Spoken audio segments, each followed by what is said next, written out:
Hello, this is Dr. Lavanya, consultant gynecologist and obstetrician at Paramita Hospital. Delivery అయిన తర్వాత నుంచి ఒక 1 hour వరకు గోల్డెన్ హవర్ అని అంటారు. బేబీస్ ఫస్ట్ వ్యాక్సిన్ ఏంటో మీకు తెలుసా? దట్ ఈస్ కొలెస్ట్రాల్, అంటే జున్ను పాలు అంటాం కదా. సో బేబీ పుట్టిన తర్వాత నుంచి 1 hour లోపల బ్రెస్ట్ మిల్క్ ఇస్తే వచ్చే లాభాలు ఏంటంటే బేబీకి ఇమ్యూనిటీ చాలా పెరుగుతుంది. ఎందుకంటే కొలెస్ట్రాల్ లో చాలా యాంటీబాడీస్ ఉంటాయి. రోగ నిరోధక శక్తి పెంచుతుంది. దానివల్ల ఎలాంటి ఇన్ఫెక్షన్స్ అయినా బేబీ తట్టుకోగలదు. దాంతో పాటు కావాల్సిన న్యూట్రియంట్స్, వాటర్ అన్ని కొలెస్ట్రాల్ లో ఉంటాయి. దాంతో సపరేట్ గా మనం వాటర్ ఇవ్వనక్కర్లేదు. బేబీ డైజెషన్ కూడా చాలా బాగా అవుతుంది. డైజెషన్ మొటిలిటీ పెరగడం వల్ల మెకోనియం అనేది తొందరగా పాస్ అవుతాయి. బేబీకి జాండిస్ రిస్క్ కూడా చాలా తక్కువగా ఉంటుంది. తొందరగా లాక్ చేయడం వల్ల, అంటే బ్రెస్ట్ కి పట్టించడం వల్ల సక్లింగ్ ఏదైతే బేబీ చేస్తుందో దాని వల్ల లాక్టేషనల్ రిఫ్లెక్స్, అంటే మదర్ బ్రెయిన్ కి ఒక రిఫ్లెక్స్ వెళ్తుంది బేబీ సక్లింగ్ చేస్తుంది అని. అప్పుడు ఏమవుతుందంటే ఫీడింగ్ హార్మోన్స్ పెరుగుతాయి.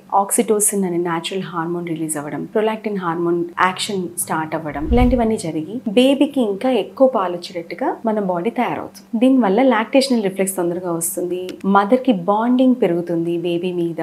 అలాంటి సమయంలో ఏంటంటే తక్కువ పెయిన్ తెలుస్తుంది. ఆనందంలో బేబీ సక్లింగ్ చేస్తుంది, బేబీ వచ్చింది అనే ఆనందంలో తక్కువ పెయిన్ తెలుస్తుంది. ఎమోషనల్ గా బేబీకి బాగా అటాచ్ అవుతుంది. డెలివరీ తర్వాత చాలా మందికి ఎక్కువ రక్తస్రావం కావడం, బ్లీడింగ్ ఎక్కువ అవ్వడం, ఇలాంటివన్నీ జరుగుతుంటాయి కదా. ఇవన్నీ కూడా ఎర్లీ బ్రెస్ట్ ఫీడింగ్ లో ఇవన్నీ కూడా తగ్గుతాయి. ఎందుకంటే ఆక్సిటోసిన్ హార్మోన్ అనేది గర్భసంచి ముడుచుకోవడానికి హెల్ప్ చేస్తుంది. దాని వల్ల బ్లీడింగ్ కూడా తగ్గుతుంది. మదర్ కి మిల్క్ ప్రొడక్షన్ పెరుగుతుంది. మిల్క్ ప్రొడక్షన్ పెరగడం వల్ల డబ్బా పాలు పట్టాల్సిన అవసరం లేదు.